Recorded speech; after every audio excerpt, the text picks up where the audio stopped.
नमस्कार, मी अंजलीज होम डायरीमध्ये आपल्या सगळ्यांचं स्वागत करते आहे।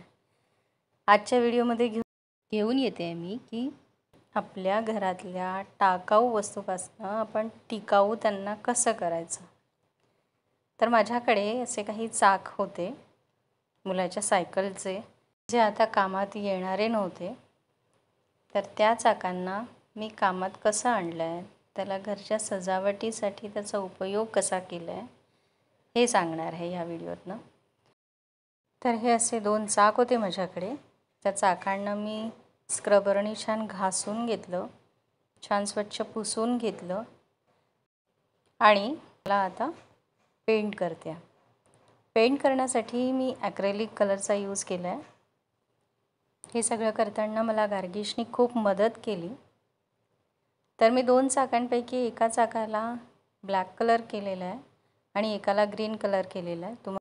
तुम्ही तुमच्या आवडीने कोणतेही कलर्स घेऊ शकता। तर इतके सुंदर दिसत आहेत हे कलर्स केल्यानंतर। हे चाक बघू शकता। आता टर्न आहे त्यांच्या सजावटीचा।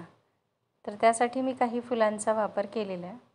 माझ्याकडे ही काही फुलं होती, त्या फुलांनी मी याला डेकोरेट करणार आहे। तर मी आता ही फुलं ह्या चाकांना स्टिक करून घेते आहे।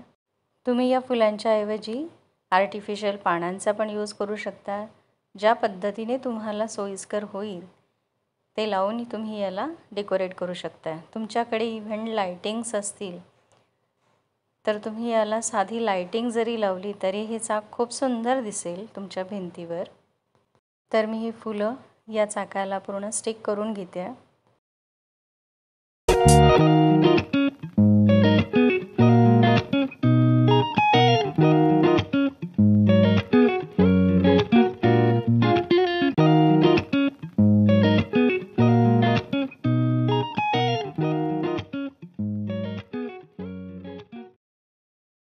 वाह, तर खूप सुंदर दिसतंय हे चाक।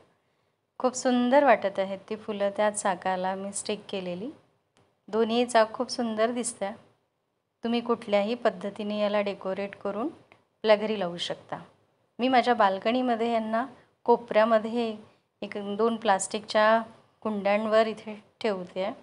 तुम्हाला याला भिंतीला हँग करून ठेवायचं असेल तर तुम्ही ते देखील करू शकता। मी 2 कोपऱ्याला 2 चाक हे ठेवलेले आहेत आणि माझ्या या बाल्कनीचा लुक खूप सुंदर झालेला आहे। खूप छान दिसते बाल्कनी। अशा पद्धतीने आपण कुठल्याही टाकाऊ वस्तूपासून त्याला टिकाऊ बनवू शकतो, सजावटीची वस्तू बनवू शकतो। तुम्हाला ही आयडिया कशी वाटली आहे मला आपल्या कमेंटद्वारे नक्की सांगा। व्हिडिओ आवडला असेल तर त्याला लाईक करा, चॅनलला सबस्क्राईब करा।